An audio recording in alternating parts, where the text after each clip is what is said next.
Alrighty, guys. Good evening. I have my coffee brewing right now, guys.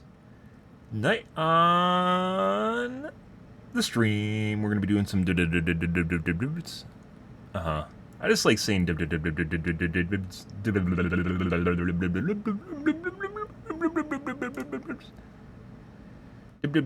It's interesting watching people play the new killer and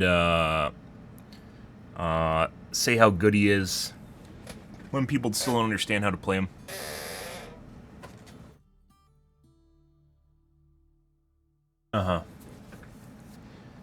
Only a matter of time as people stay away from lockers or route around the wrong side of the lockers, and then it's not going to be so amazing anymore. Yeah, he has very predictable anti-loop too in terms of his teleporting. The new perk, by the way, also sucks, but people don't know how to play around it, which is the perk that breaks pallets. All people have to do is when they pre-drop pallets, is they just leave the loop. Similar to how they play pallets now if they pre-drop them, is exactly the same way. It just means if they're running that perk, they pre-drop them. Evening Prime.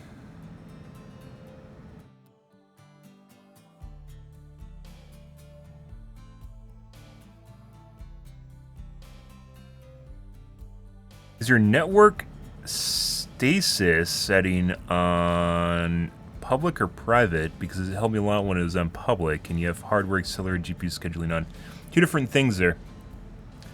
Hagues, what you're talking about, is a little bit different topic matter, but you're talking about the network setting in Windows doesn't matter. All it does is changes basically your profile you have set up. So when you're on private, there's a special profile for that, and when you're in public, there's a special profile for that. And it'll change your firewall settings and security on your computer, depending on what you have it set up to. Private and public can be exactly identical. They're basically just loadouts or presets. They don't actually have any specific meaning if you change the settings around. Public will generally be more restrictive because it's designed to have your firewall maxed out. I don't even use a firewall. I have a firewall on my router. I don't have a firewall in Windows. I have it on private, which is your, if you're on a private network is what you use. If you're public, let's say you're using a laptop in a cafe, you probably want to have a firewall set up for it, because then the issue you have isn't just people intruding from the outside of your network, it's from people inside the network, right? Because they're going to be behind the router, like other people at the cafe. It's something you'll have to worry about. But if you're just on your home network, you leave it on private because it's a private network.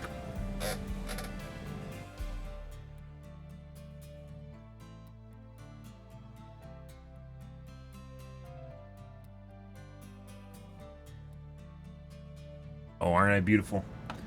Actually, less so. I think I'm less beautiful with these glasses than my other pair of glasses, but is what it is.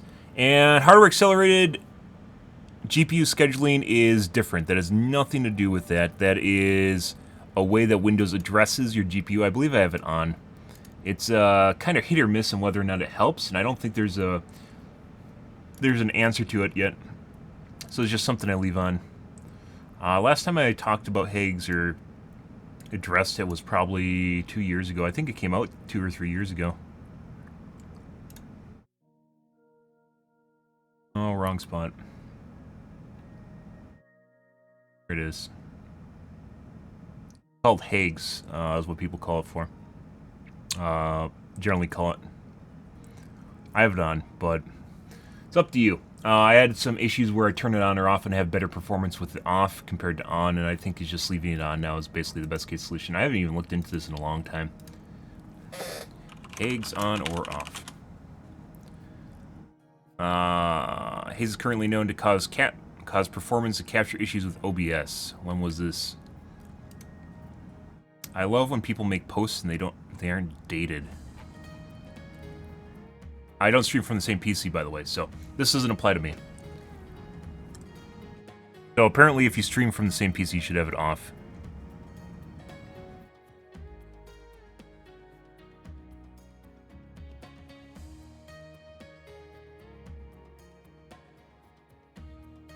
Eggs.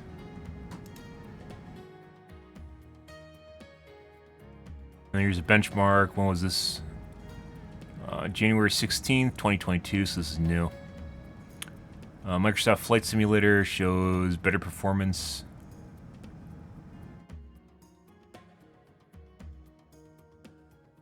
What? They're identical graphs.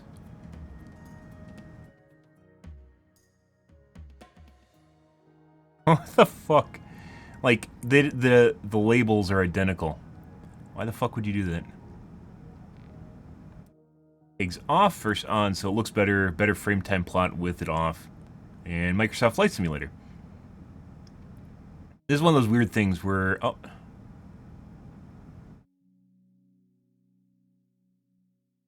And it looks like Hague's is better on.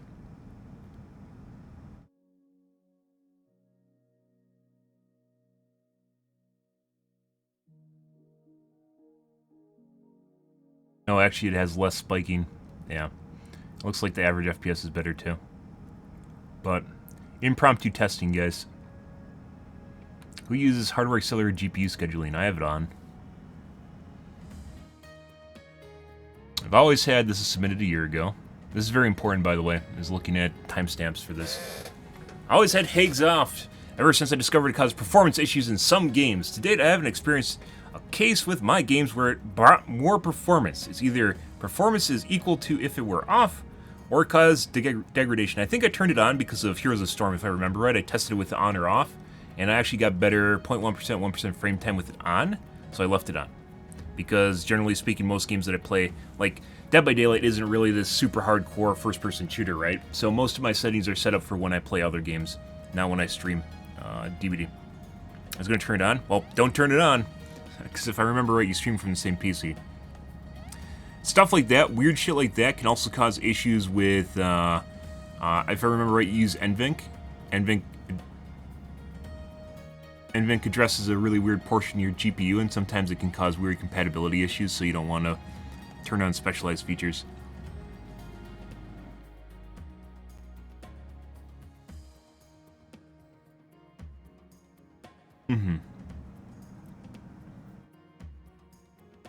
Yep, saved you. I just saved you. You're about to explode, Prime. I just fucking saved you, man. Well, I mean, depending on how you're exploding, it might be bad that I saved you, but...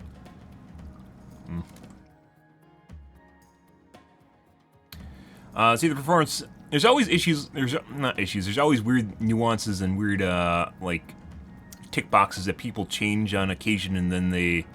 threads like this will pop up all over the internet as it proliferates around. Hague's is something that was talked about years ago, and maybe it's improved, because it's been out for probably 2 or 3 years at this point. I checked every setting I could think of. Oh, no, it didn't improve my 0.1%, 1%. It improved my input delay. If I remember right, when I turned on Hague's, it felt like my mouse cursor is more responsive, which to me matters a lot more than FPS does.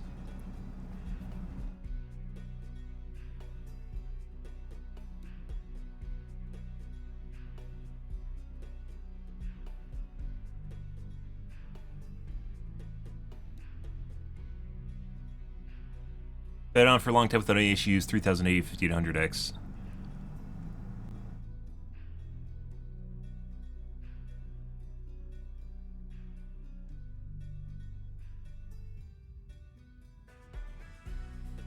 I had to turn it off because it makes Microsoft Flight Simulator crash. Flight Simulator is a really weird game in terms of performance and GPU hardware.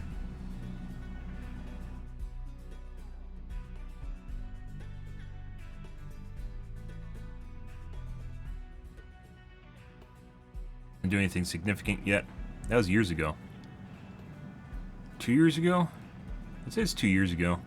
Maybe, no, 2020 was the year of COVID. 3 years ago, 2019. 2020 is the year of COVID, guys. That's the way of remembering 2020.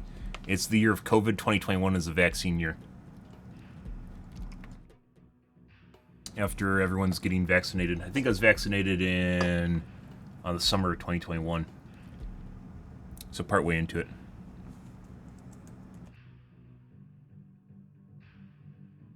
Okay, I'm gonna get my coffee, guys.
Basically reiterating a lot of points from prior.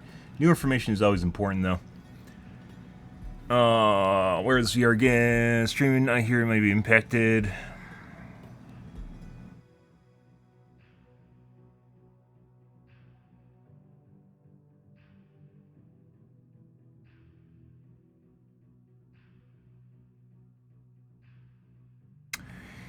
I have it on since if you do, you don't need to run OBS in admin mode when streaming. I never heard of that. This stops any frame skipping when playing Warzone. I just run OBS in admin mode all the time, so unless there's a downside to doing so, I don't know why I wouldn't. OBS, I guess, could become viral and then take over your computer because you have an admin rights, right? No, but kind of doubt that's going to happen.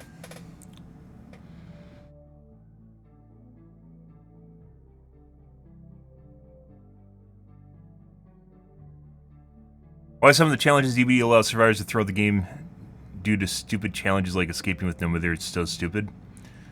Because at the end of the day, the developers don't really care. And it's only a challenge.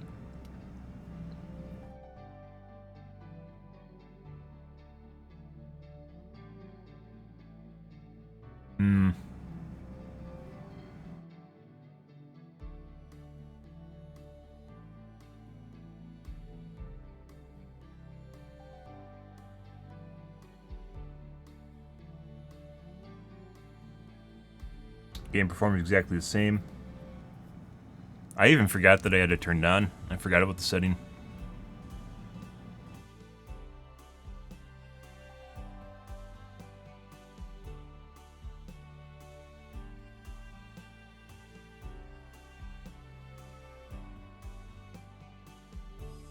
I don't even remember the last time I updated my GPU drivers.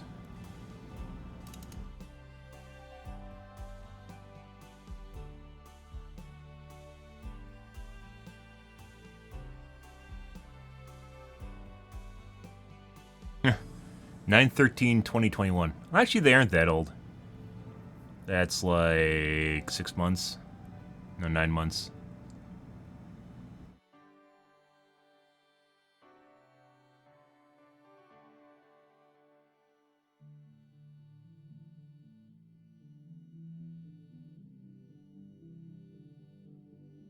A lot of information here now.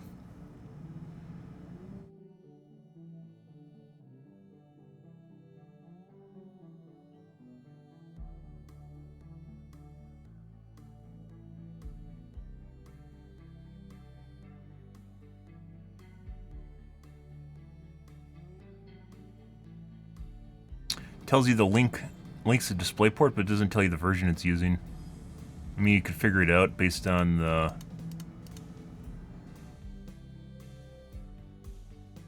information here. Like which DisplayPort is 5.4. I think that's 1.2.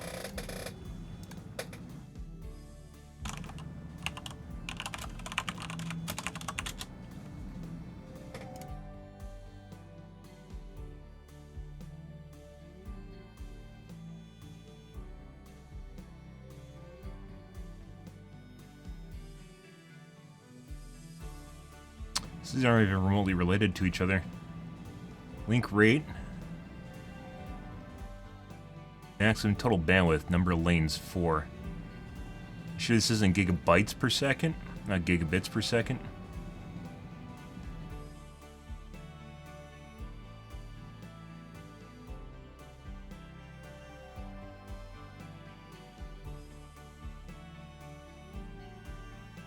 Why are these numbers so different?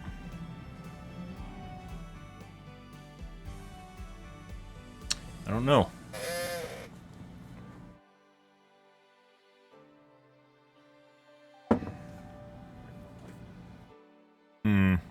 It's a challenge, but it hurts other players, yeah. I see it as one of those things where it's like a one or done sort of ordeal. Sometimes it's not a challenge, though. Sometimes people have no mither because they think it works for them.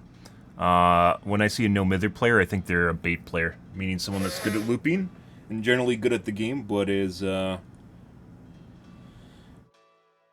generally someone I shouldn't go for.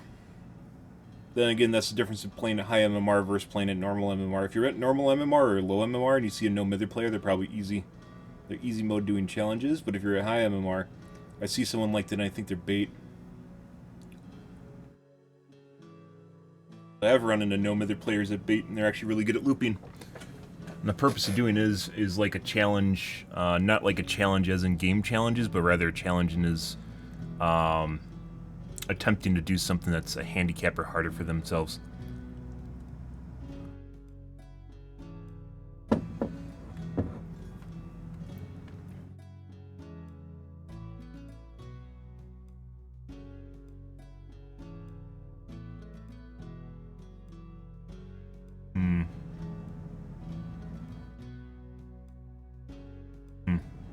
Yeah, I don't know, guys. I don't know why this is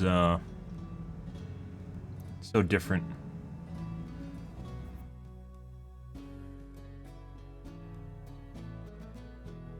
Like, these don't even correlate to these numbers.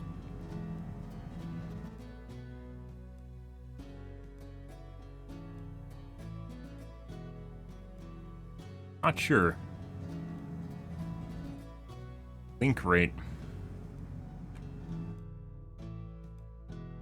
Yeah, I don't know. IDK, guys.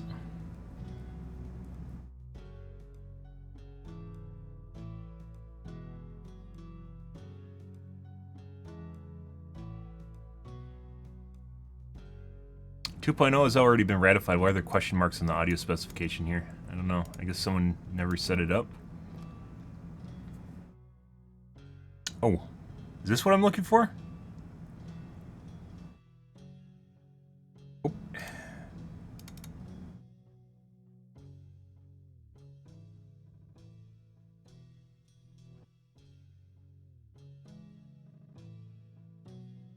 Yeah. So HBR2, 21.6 gigabits a second. Oh, this is per link. And number, so it's times 4. Oh, okay. There it is.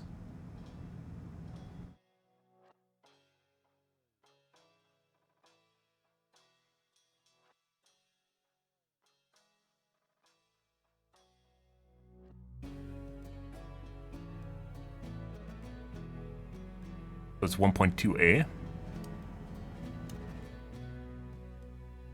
Yeah. Pretty old, it's not even 1.4.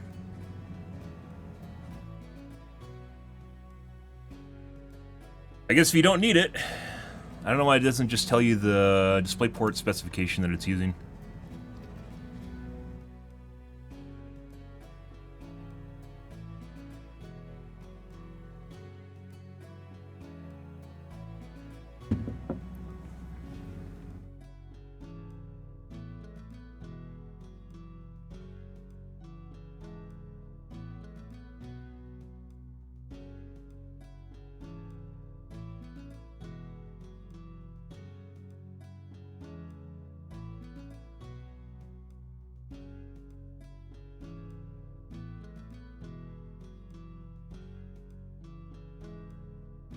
Forward error correction is actually really cool.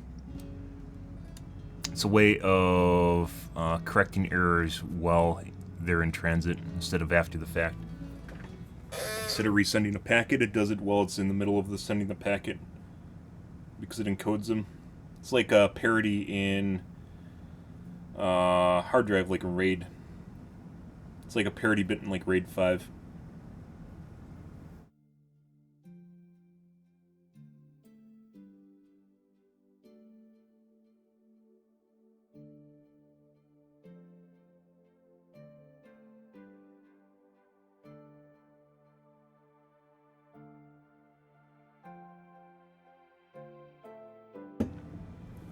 Uber 20. Uber. Okay. Anyways, I don't know why I'm on DisplayPort. It's because we're looking at video cards. Hags. Segue over.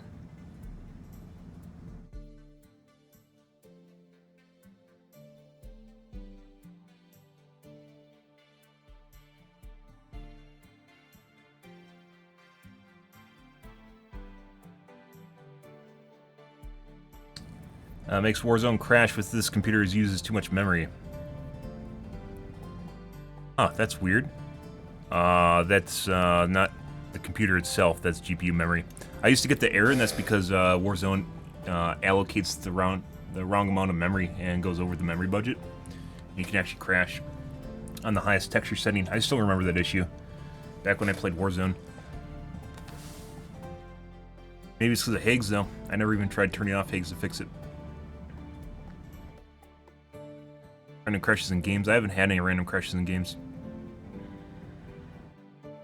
Besides Warzone, a couple years ago.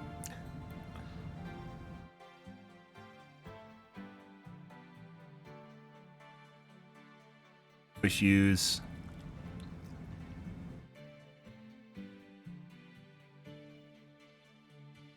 Found it caused microstuttering and generally poor performance. Eggs is horrible.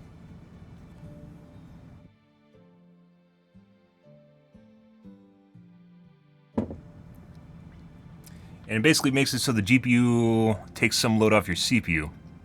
I actually want to turn it off now. Now that I know about it, I actually want to turn it off tonight.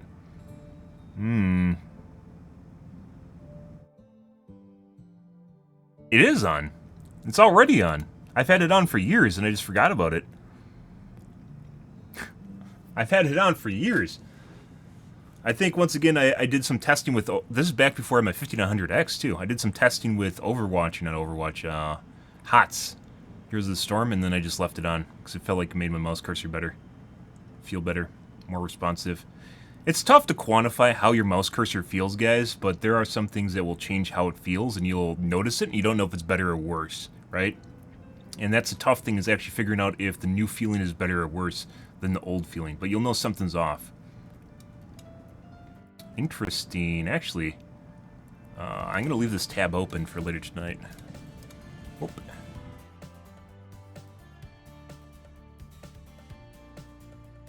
Interesting topic matter, dude. I forgot about this.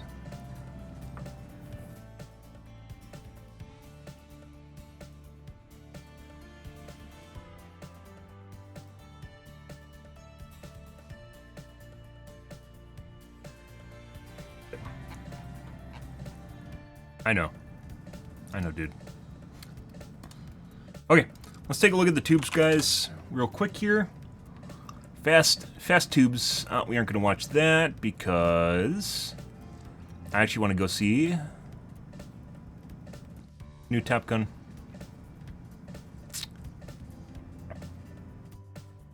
Lifted New York Theater. Sounds good. TVs are back, yeah.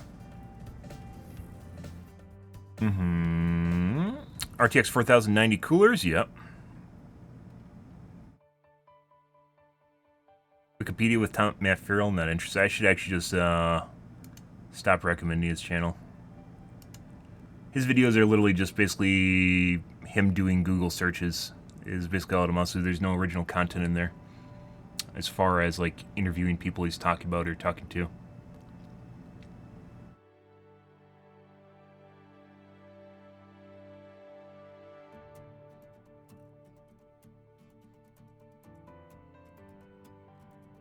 There's the guy with the camel toe beard.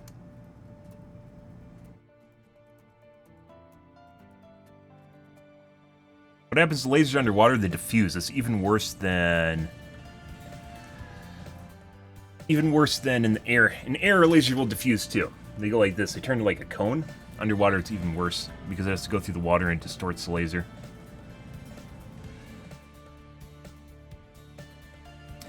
What Russia is fighting for? They aren't fighting for anything.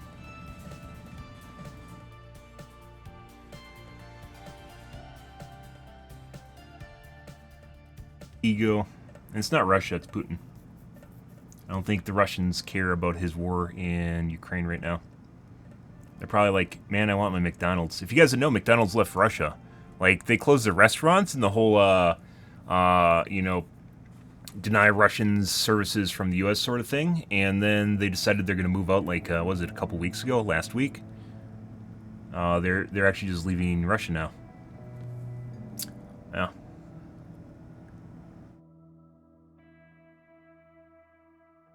Russians want their McDonald's, man. Fucking denying them McDonald's? You can't do that.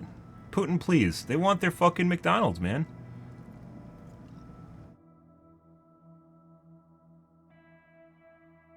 4090 coolers. There's a lot of hype about new series from AMD, GPU series from AMD, NVIDIA, and the new series CPU processors, but we're in the rumor mill territory right now where there's a bunch of things leaking out, but none of it's really all that interesting, so just going to wait.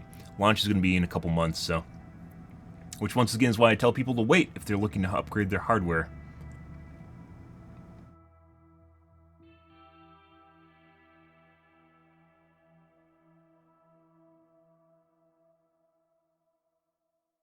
Let's take a look at a B1M.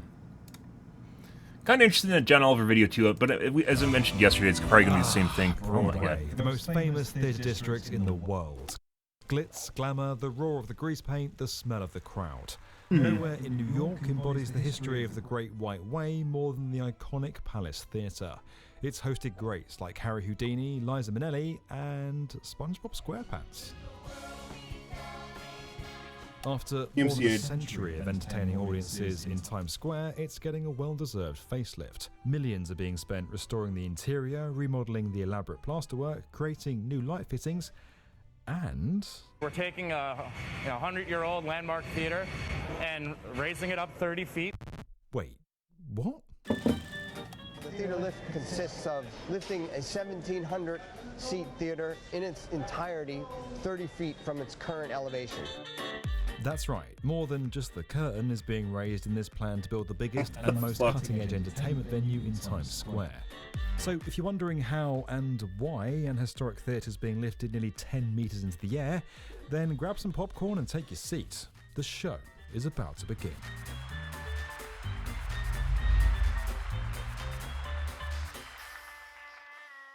I do like the B1M, guys. They have some original content, and they actually look for archive footage. Times Square in 1913, where impresario Martin Beck wanted a grand theatre to show off the greatest acts of the day. It gives people a feeling of, event to come into a space like that where it's a beautiful place. And the palace was meant to be a kind of palace, right? The combination of big-name acts and a luxurious interior were an instant hit, and the Palace became one of the most successful theatres in the district, loved by performers and audiences alike. Sarah Bernhardt made $7,000 a week. That's more money by a factor of about 4, I think, for what the President of the United States made at that time. But the good times were not to last. By the 1980s, Times Square was seeing major redevelopment. And when plans were announced to build a new hotel on the site of the palace, it looked like it was curtains for the theatre. But it's not over till the Fat Lady sings, and at the last minute, the palace was given City Landmark status, the same designation given to buildings like the Empire State and the Guggenheim Museum. It prevents demolition and sets strict rules on Guggenheim. Undeterred, in 1987, the plans for the hotel went ahead anyway. But instead of knocking the Palace Theatre down, the hotel was just built around it. Fast forward 30 years, and this time it's the hotel which has outstayed its welcome.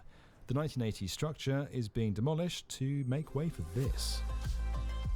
We're going to have a hotel development, a retail development, and an actual Broadway theater all contained within our property. The 170-metre tower clearly wants to make a statement, but to steal the limelight in the middle of all this, you need to do something pretty special.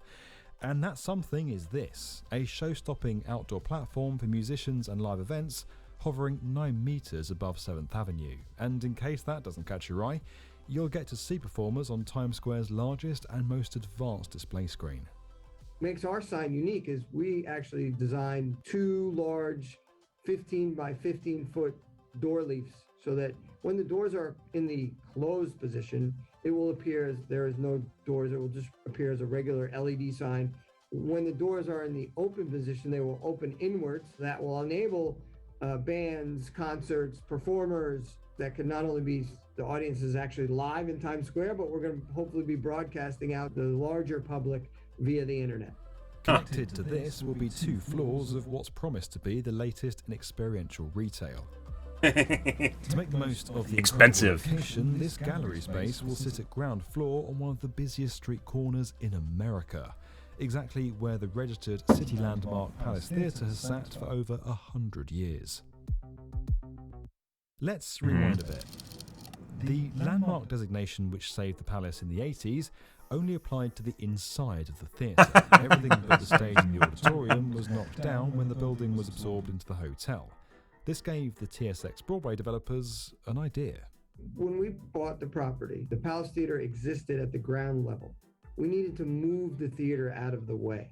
With that in mind, we said, okay, what if we lifted the theater box in order to open up and activate the ground floor and the other retail potential of this project? Right, so that's the why. Now, what about the how? First, the existing tower was partly demolished and a structure was put in place to support the remaining floors. The basement was then made ready for the lift, and the steelwork above the theatre was cleared to give it room to move into. At least the site isn't, right next to one of the busiest and most photographed public squares in the world that never takes a moment's pause. No pressure, guys. Typical job in Manhattan, you come in, your foundation guy's going to start, he leaves, superstructure comes in, maybe steel, one at a time, everybody goes. This job had 4 alphas on the job at the same time. They all had to work together. And you have urban foundations the entire time down below all of this, trying to get this accomplished. One of the most challenging parts of the project was clearing the theatre's basement to allow for the installation of some 34 specially designed lifting posts, while not undermining the 48-story building that remained overhead. Come in there, you have to basically take the overburden out, chop a little bit of the rock, but you can't go too deep because you can't undermine the existing foundations, and then put a drill rig in there. After we created the headroom, obviously, step by step, one by one, we went across, we drilled the 40-inch holes, set a 36-inch casing in there, and then we dropped what in essence was a lifting mechanism in the can, this is where all the work is. This was the hardest part of the theater. The first phase began in January when it was lifted just over 7 centimetres to test the equipment. Tilt meters ensured the theatre stayed level during the lift, and an array of monitors were in place to spot any damage as it rose up through the structure.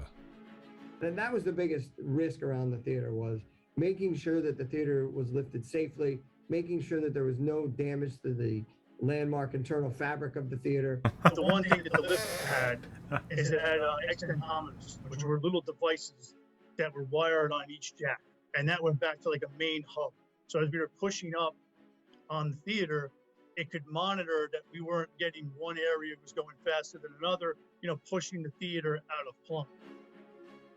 As well as the heavy-duty equipment, a small army of specialists worked on the lift. 3 different teams of structural engineers were employed to focus on the foundations, the lifting apparatus, and the theatre itself. Once the team was happy with how the equipment had performed, the main phase began on February 14th of 2022. The hydraulic jacks lifted the theatre box in 12 centimetre strokes. After each of these movements, a team of consultants performed a thorough inspection of the structure before any work continued. After 7 painstaking weeks, the lift was finally completed on April 5th. To see the theater rise was again, yes, it was very difficult, made everybody sort of nervous. I guess this is what happens when you have a lot of money, guys. You can do stuff like this. I was gonna say shit like this. You can do shit like this, guys. The consultants. Now the theatre's been hoisted into position, it's getting a facelift from a team of specialist restoration workers. On opening night, theatregoers will enter through a brand new lobby and be treated to an auditorium that's been restored to its former glory. The theatre may have started life as a palace, but now it's part of something even bigger.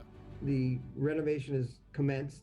All of those back-of-house support areas. This property, guys, this property is worth so much money.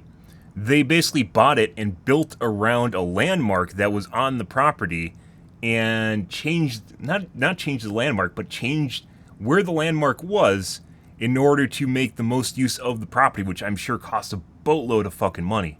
Performance areas. That's pretty incredible. 21st century, and everybody's going to want to play the Palace. They wanted to play it before, but now it's going to be even more enticing. So will this do justice to the venue that's hosted everyone from Judy Garland to Frank Sinatra? And will lifting the theatre be enough to bring the house down? Obviously, the new palace design is not an old style palace, but I think that's going to be okay. It's going to be interesting. I'm kind of excited to see how it all plays out. But before the theatre reopens for the next generation of stars, there's another group who need to take a bow for raising the roof. It's a testament to my team, the consulting team. This is the pretty construction ridiculous. team, Engineering nowadays, guys. That we were able to do this and do it safely. The show must go on, and for the Palace They Theatre, moved a it will do building so inside of thanks a to the building. skill of the modern construction industry. So here's a standing ovation to all those involved. Now, if you'll excuse me, I've got a ticket to the hottest show in town. It's the best day. It's the best day. If you enjoyed this video and you want to get an encore from the definitive video channel for construction and puns, make sure you subscribe to the B1M. Uh-huh. Thanks, SpongeBob. Good. Good stuff, guys. Mm-hmm. Pretty cool stuff. I definitely like watching B1M. They have some very cool segments. Mm-hmm.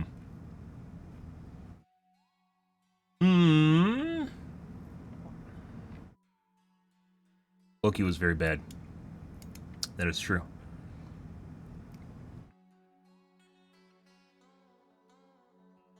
Wow, wow. It's like a Home Depot sign.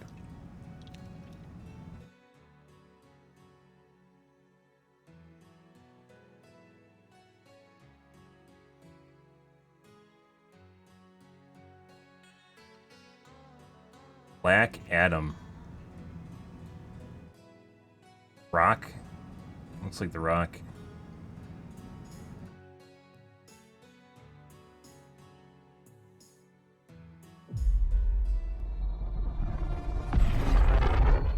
Black Adam. What have your powers ever given to you?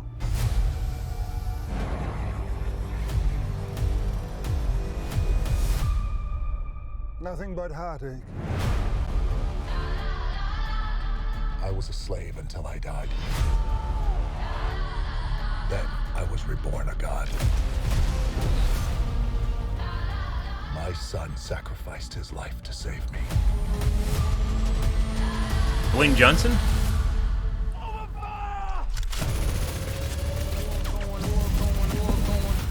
Now, I kneel before no one.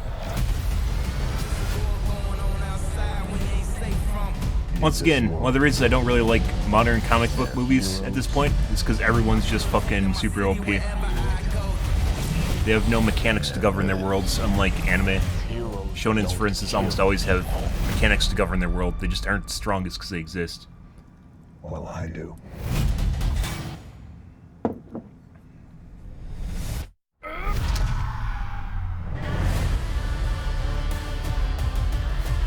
My vision has shown me the future. You have two choices. You can be the destroyer of this world, or you can be its savior.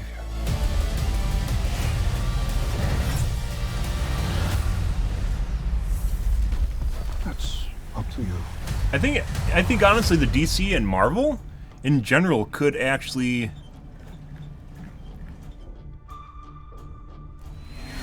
Behind you. Did he just catch a rocket? He got a rocket.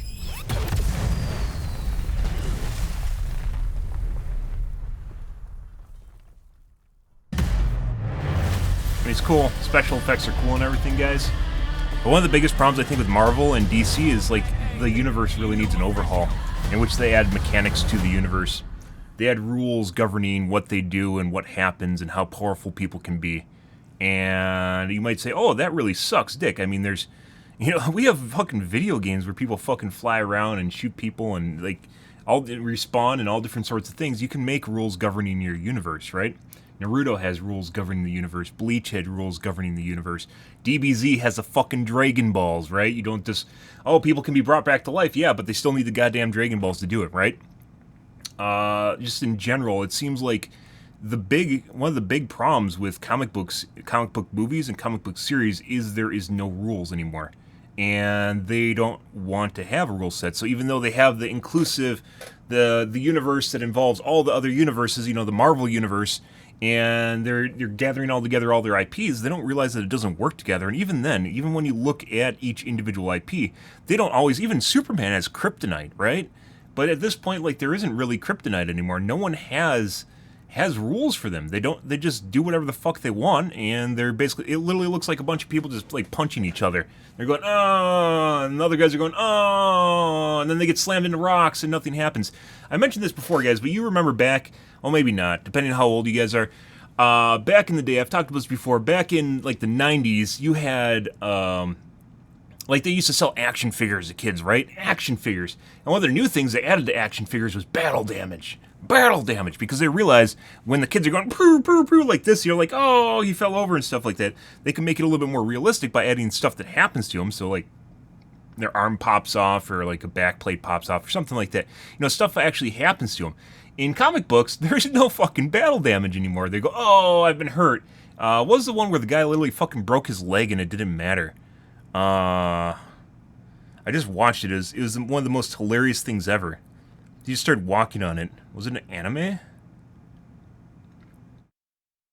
Yeah, I think it was an anime. So, not a comic book.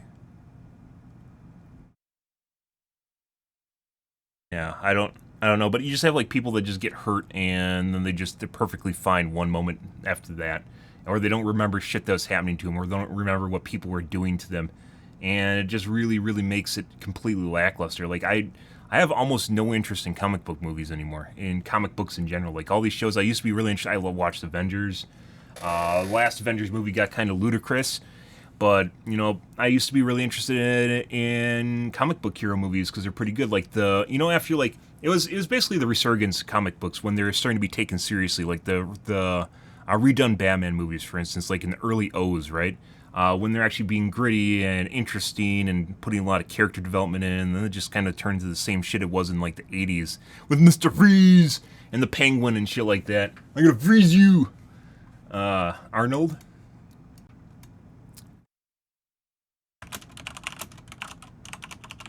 '97. Mr. Freeze.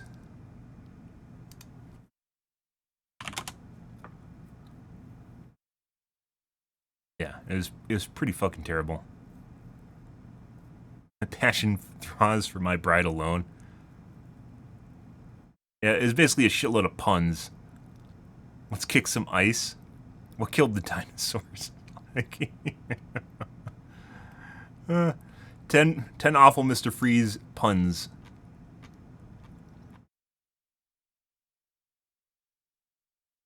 Iceman cometh. You're not sending me to the cooler. Stay cool, bird boy. Alright, everyone, chill. Cool party. Uh-huh. Yeah. And it's basically like we're back to the same shit. Obviously, they still try to be they try to be taken seriously, and it's nitty and gritty, right? But at the end of the day, like, they don't have any rules. They're basically all immortal. It doesn't matter. They'll just bring them back to life. Stupid shit like that. Like, there's... Even though it's a superhero movies, guys, there's, like, no rules governing what happens. And as such, it makes it feel like it's detached from reality. And obviously, it's going to be detached from reality because it's a superhero movie. But it's also detached from reality because it's no longer believable. Like, if you can imagine a universe in which we have superpowers, it no longer becomes believable because they don't even act... Like, you know how in,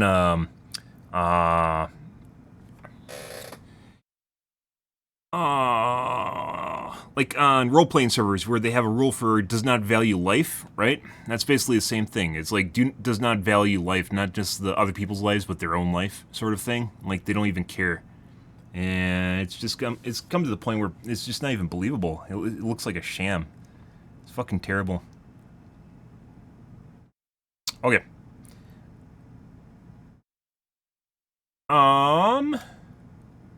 Let's move along, guys. Let's get into the Reddits, and we're gonna play some.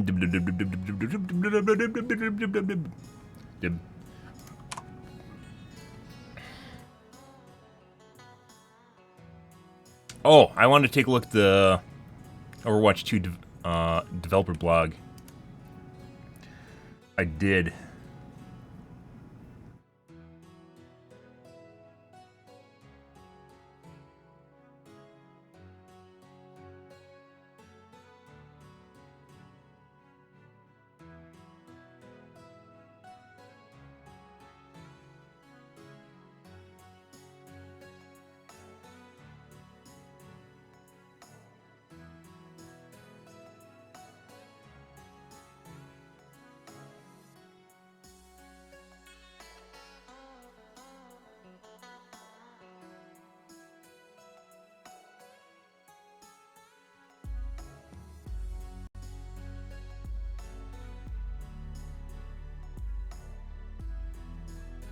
We'll take a look at this.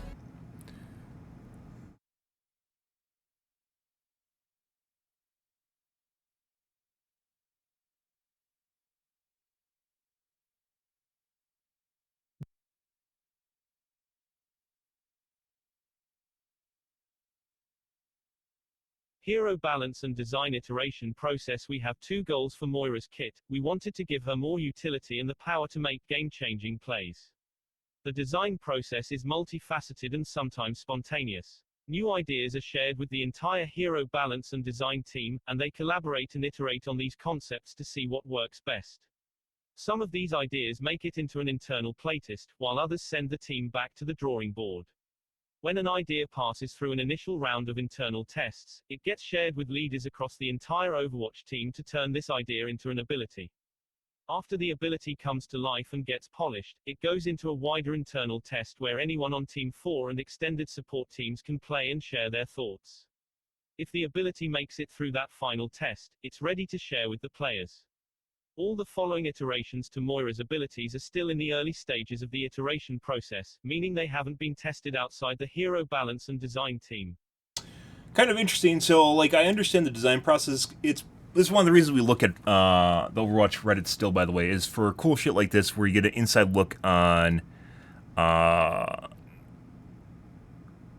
development process or what's happening. Sometimes there's really cool stuff that still comes out of Blizzard.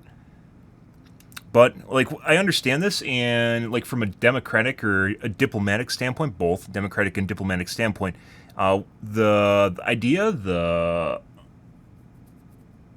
methodology that they're using to nail things down is relatively logical, right? But at the same time, it also feels as though it's something that's not necessarily, it lacks life because it's a bunch of people basically sticking their dicks in the pie.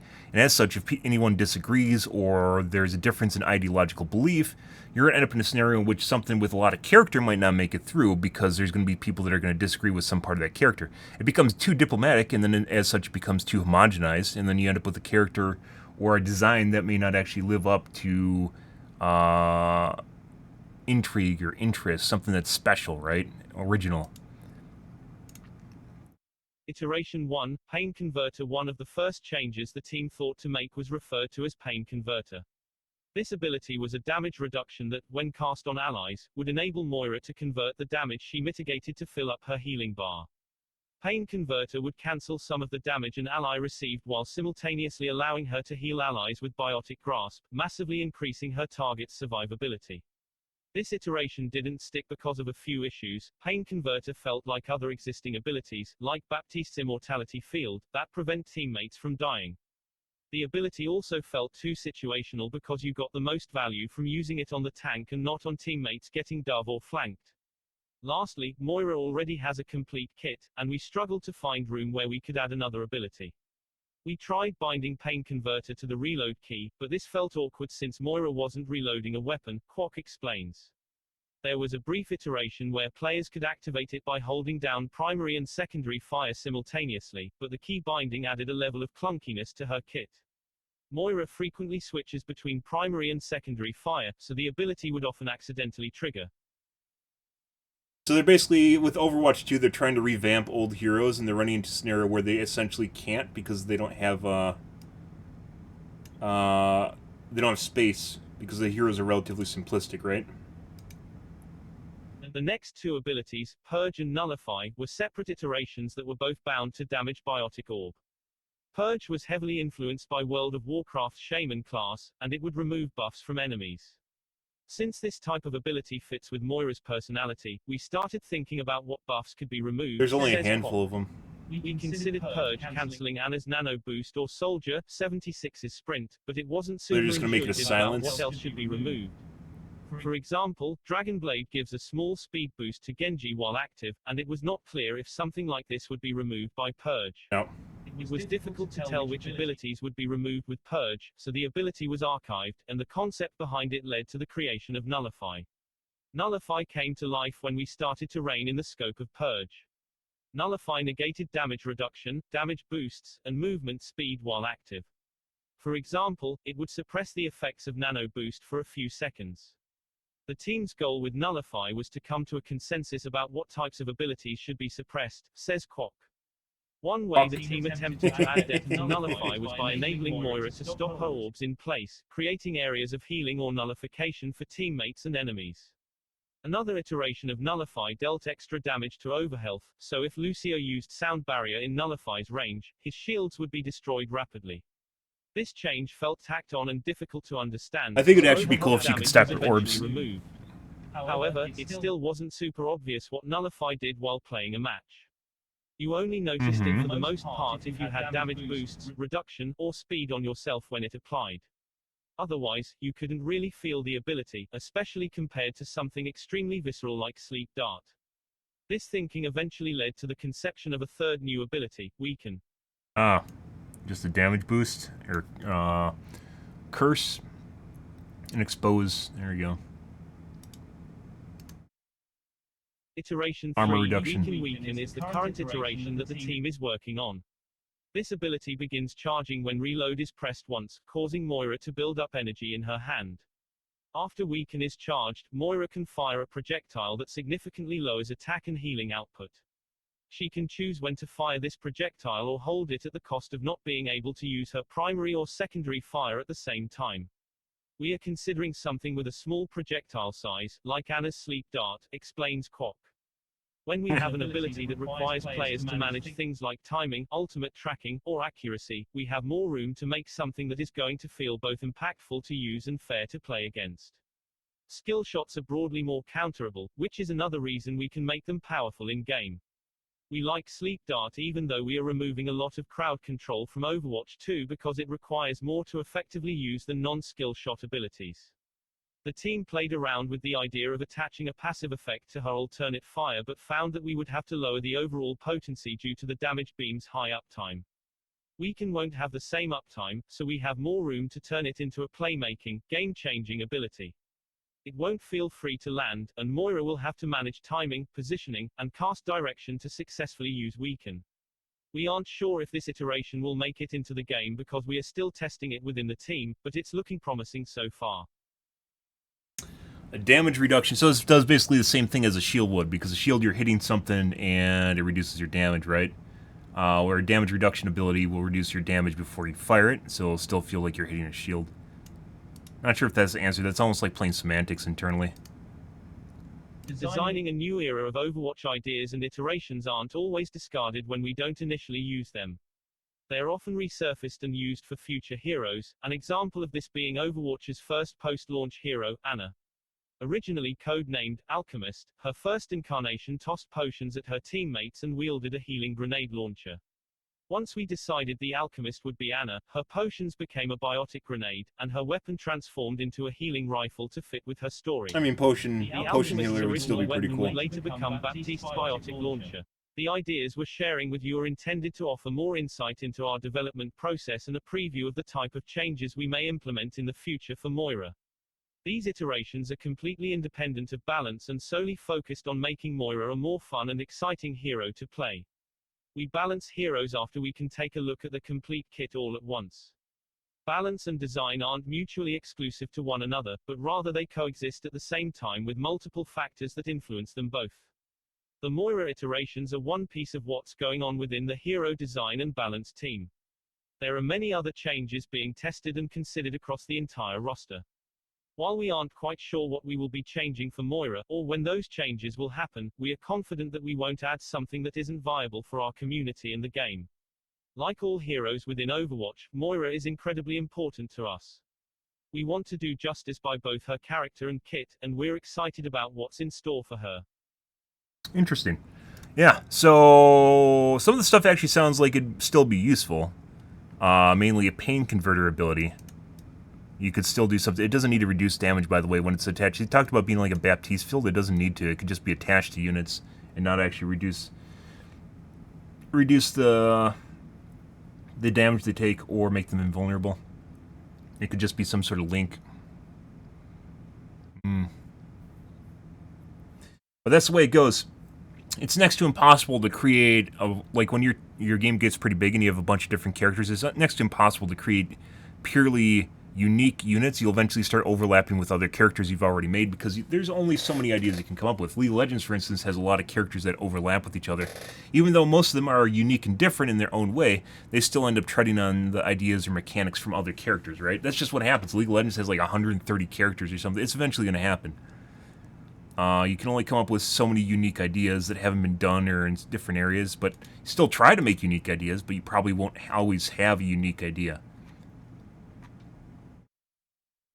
Interesting stuff, and as I mentioned before, I'm not super on board with the whole diplomatic process, but that's one of the ways they have of making it feel like everyone is being useful or doing something that feels like they're engaging, is by giving everyone a little piece of things, and then they end up... some of the worst games I've ever played have been developed in tandem with the community, meaning the community has had a lot of involvement in the development process. The biggest and the first way I learned about this, is when I used to play Tribes way back in the day, but there's a version of Tribes that almost no one talks about, which is Tribes Vengeance, which was basically Tribes 3. Star Siege Tribes. Tribes 3. And it was developed by an outside studio that wasn't Dynamics. This is before Tribes Ascend, by the way. And it was basically Unreal Tournament with ice skates. And during the development process, the community basically was heavily relied on and listened to, and as such, they have all different sorts of wacky and weird shit in the game that just, it was like combining, it turned schizophrenic. There's a bunch of shit that was added to the game, and has no real core or direction on where everything should go with it. I mean, in the case of Overwatch, it's good if they have everyone on board and they're all going the same direction, doing the same thing, but that's not always going to be the case, which is why you have someone that leads, or a lead designer, right? That's capable of doing so. Yeah. Interesting stuff, though. So, more of a fan of games with heart and soul over a game that is designed by multiple people, but I understand why they're doing it. Diva cosplay, oh my god. She actually looks like she has the Diva proportions, too. Diva's a bit more lanky, though. Mm-hmm.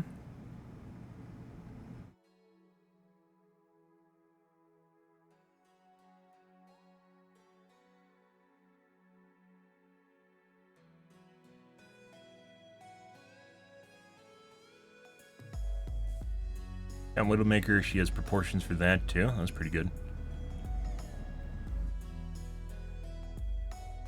Yep. AMD Reddits.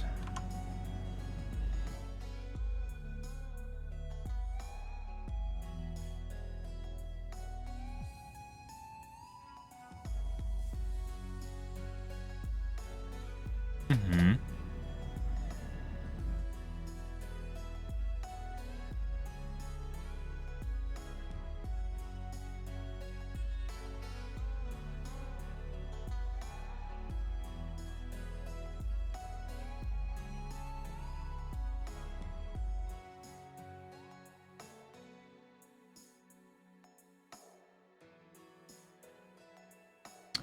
Okay, DVD Reddits.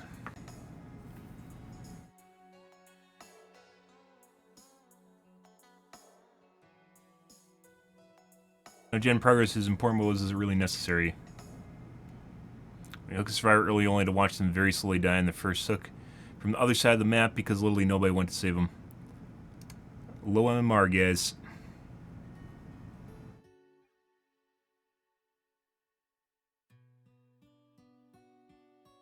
Love the new perk.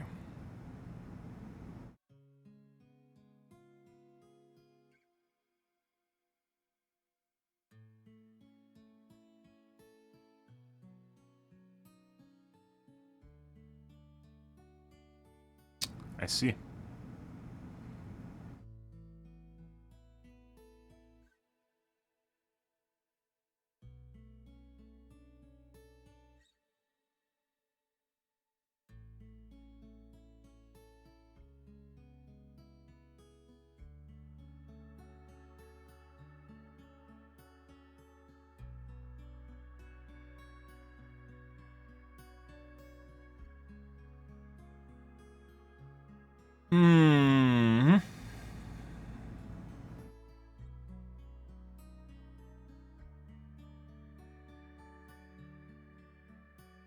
Really glad they added an LGBTQ killer in the form of Dredge.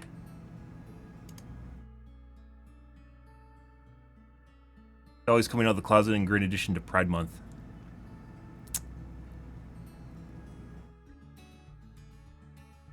LGBT community, guys. Good.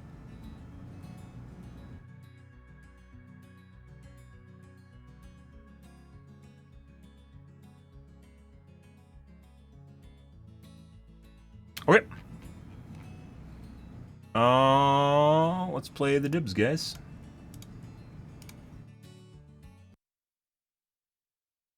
Mm-hmm.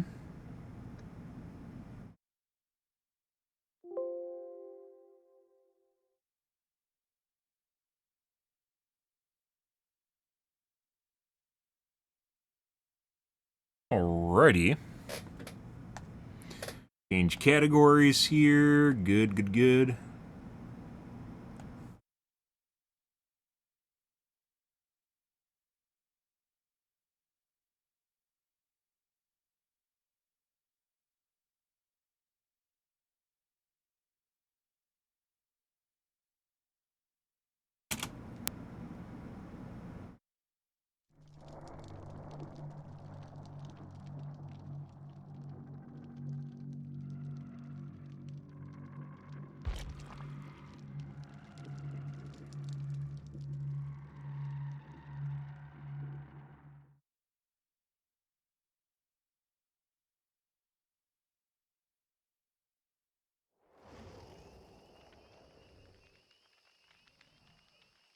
Fuck.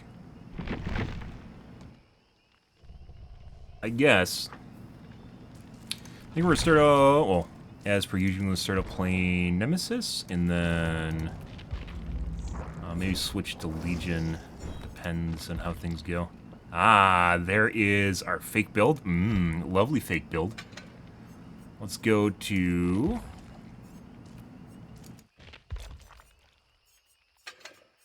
our shit build for our first games. Start doing like one game of this because we're running out of add-ons for this build. Okay, I gotta take a piss, guys. I will be right back.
Dip dip dip dip dip dip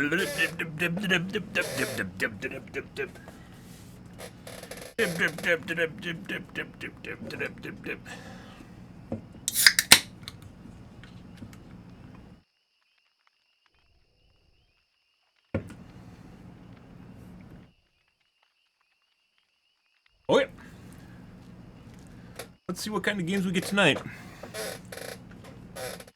Based on other people's streams, guys, from what I've seen, probably gonna be normal. We'll see though. Need to oil my chair too. I need a new chair, by the way. I still, like, I've been putting it off. Because I can't send back a chair that I'm looking at, the 2 chairs I'm looking at. So, like, I literally have to, like, go visit the place. Not even see. I did a bunch of research like 2 months ago, and then I got really sick. And then I just kind of lost motivation to do it. Oh, buddy.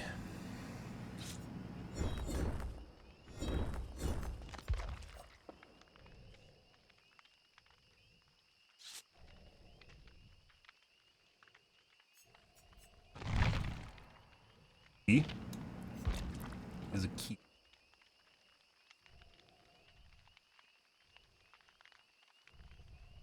Did a 5-gen chase? Oh no.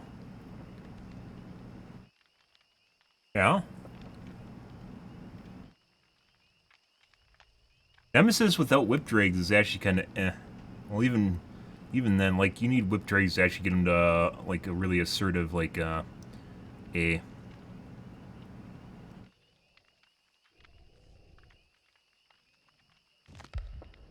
Why do I have a little hourglass on my mouse cursor? The fuck is that? Why is there an hourglass on my mouse cursor, guys?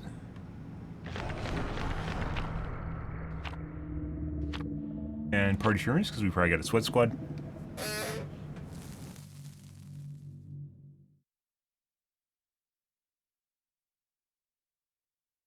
That's kind of weird.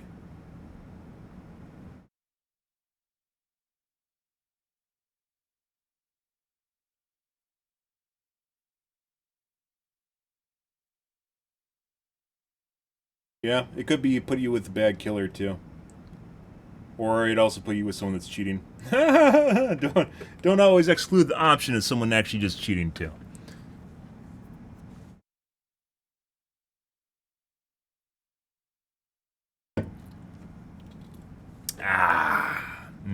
Lovely Dr. Pepper. Felt like a Dr. P tonight. Cherry Dr. P.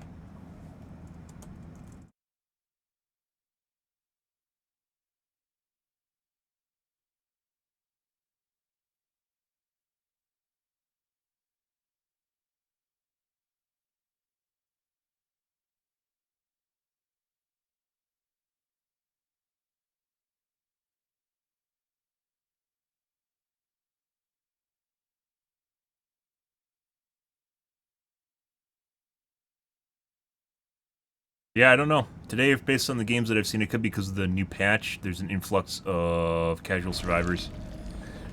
We'll see. Cam off first game. Wrecker's Yard.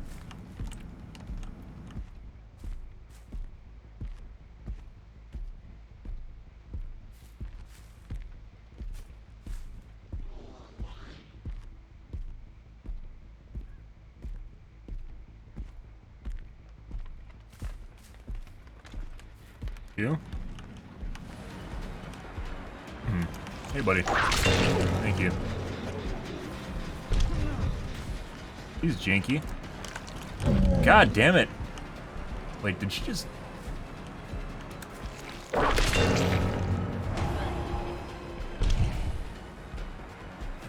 Dead hard with full health?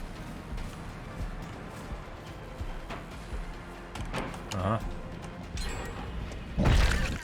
This is just really laggy. She also looks slow.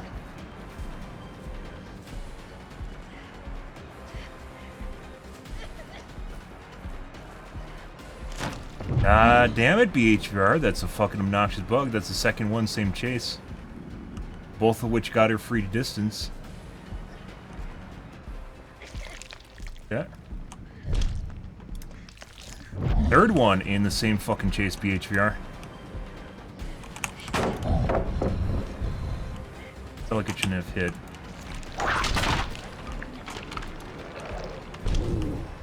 Sporadic scratch marks.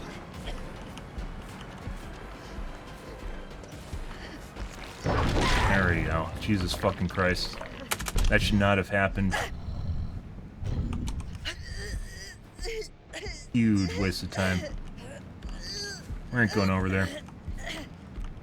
We would be able to make it, but if someone body blocks, we won't be able to make the hook.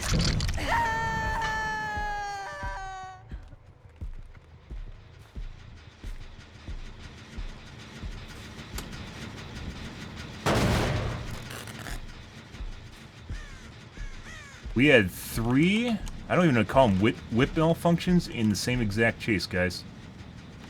What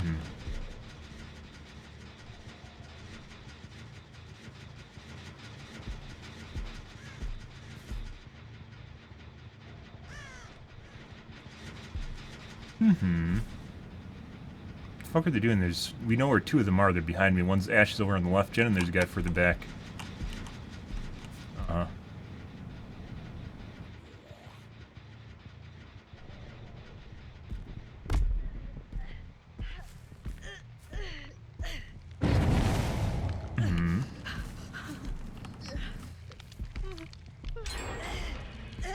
Okay.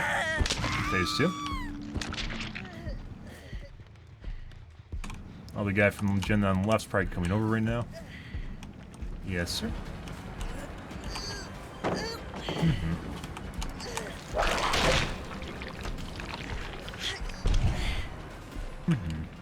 There's the other guy.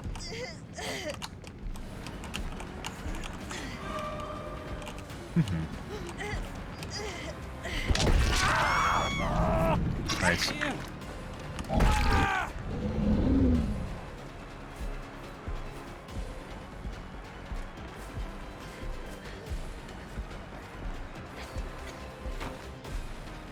BT's up.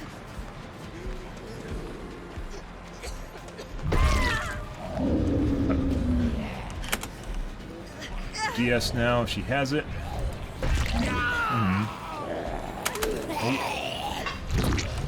And she's out of here. Tap this guy.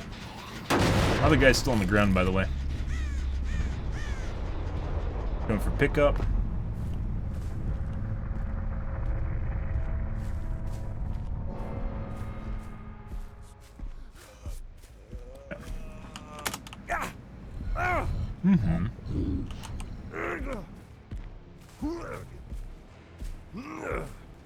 I wasn't being nice to him, by the way. I was waiting for the other guy to get off the ground to hit him down again.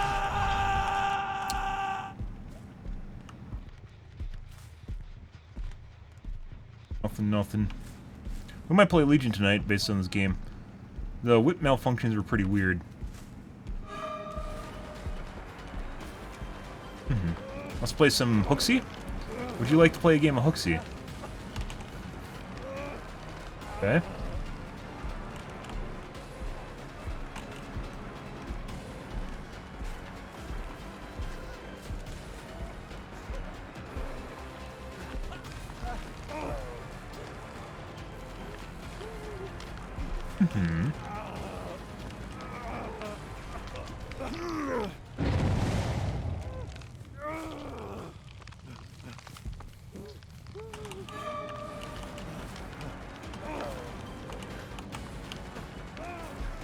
You gonna go phase 2?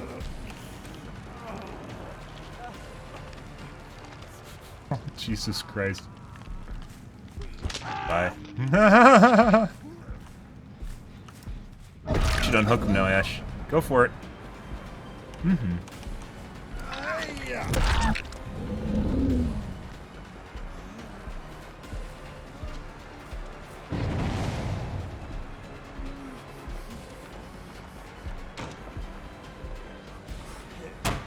DS now.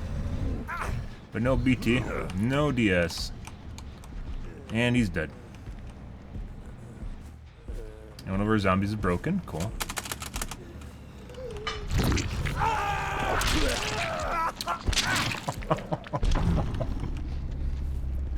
Ash literally sat there and wasted a full minute.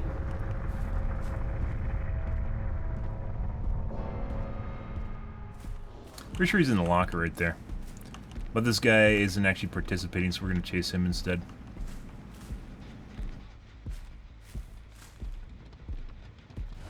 Is zombie? Nope. Ooh. He left. That.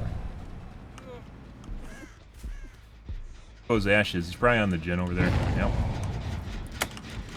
I don't think he was. I think he just got on the gen and then got overcharged.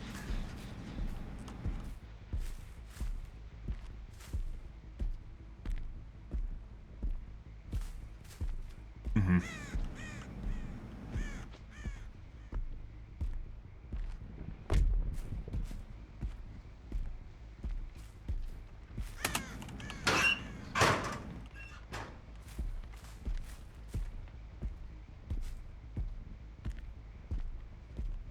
Creep around for pickup.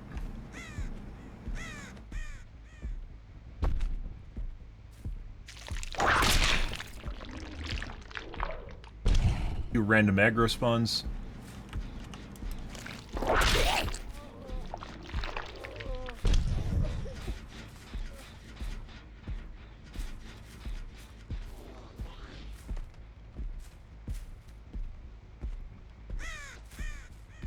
Ah, one spawned and then immediately broke. Cool. Think he's just sitting over here? Oh, no, there's pickup.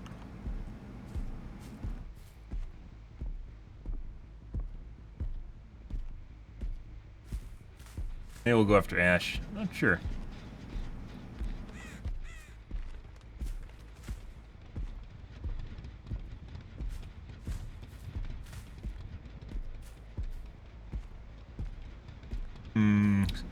Leg.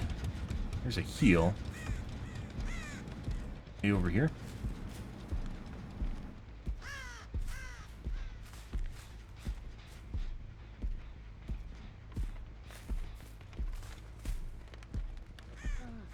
Yes.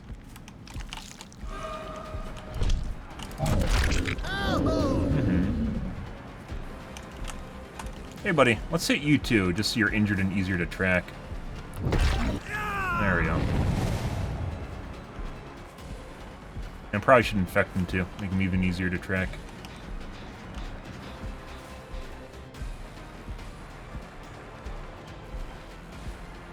Oh, he's gonna go for a down now.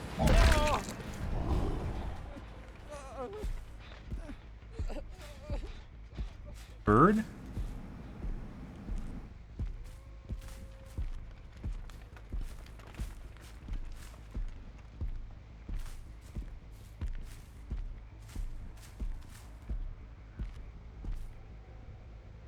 Come get to the med kit.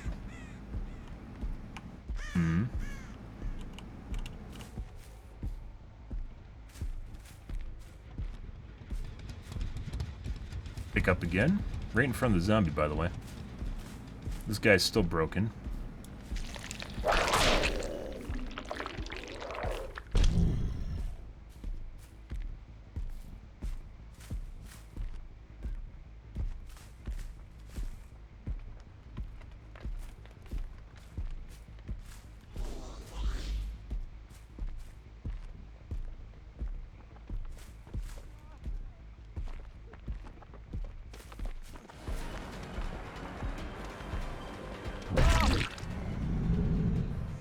Okay. We should probably go for Ash. Ash seems to be doing a better job of stealth than that guy is.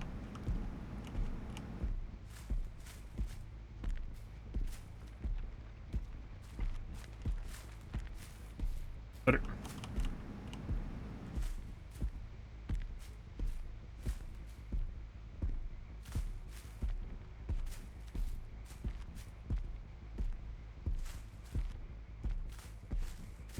Mm-hmm.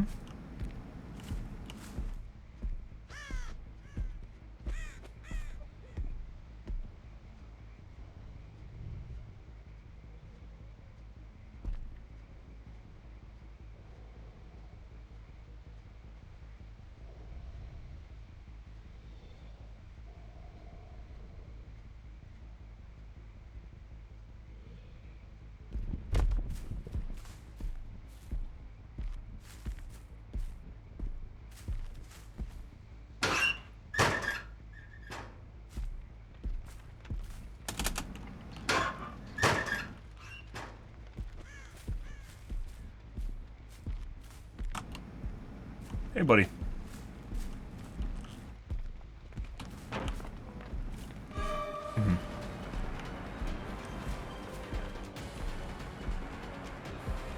Uh-huh.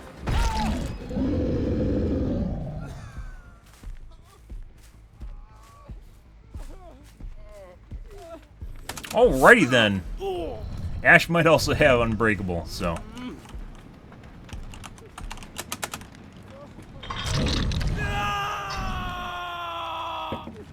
Now we gotta wait for a 4% deliverance. By the way, one of the most effective ways of finding people sometimes is literally walking backwards or walking in a direction not facing whichever way you're actually moving like a tank. Like having your turret angled.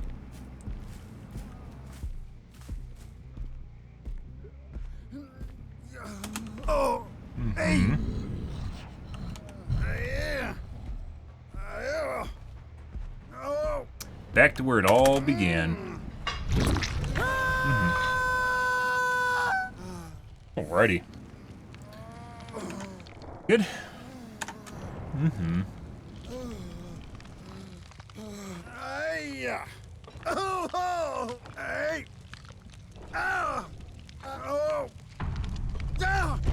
Yep.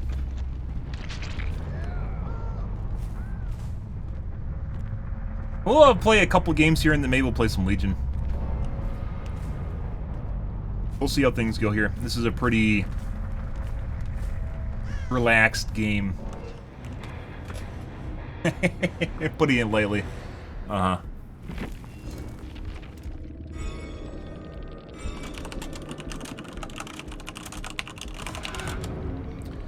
And we have BTDH, BT secondary meta. We have Prove Thyself, Irons.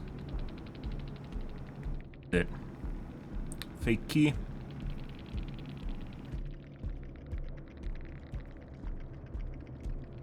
Not sure what's going on.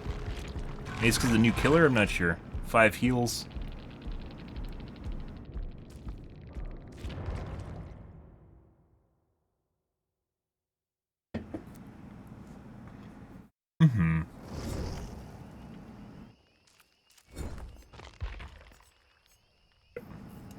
We're out of wreaths. That wreath, at least. So I'm putting... do an actual build now. Tasty puddings.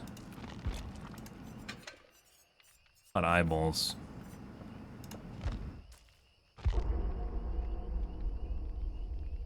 No counter builds there, guys. But they usually start happening closer to 1 a.m. When the degenerate hours start, 1 to 2 a.m. When the degenerate hours start.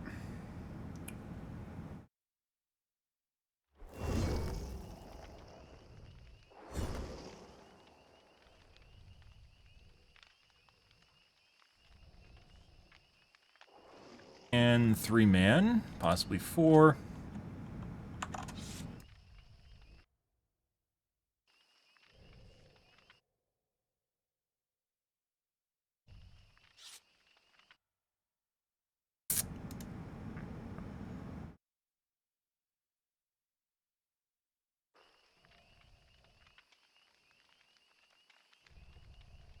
Yep.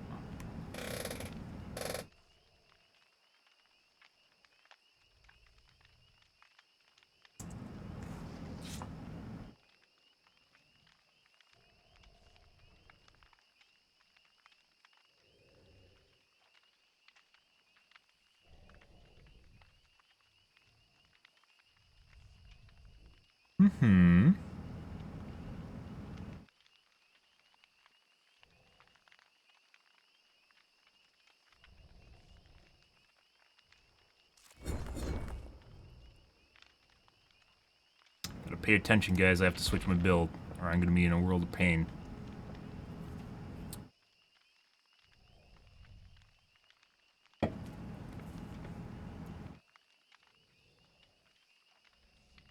Can't wait to see the calm spirits, though.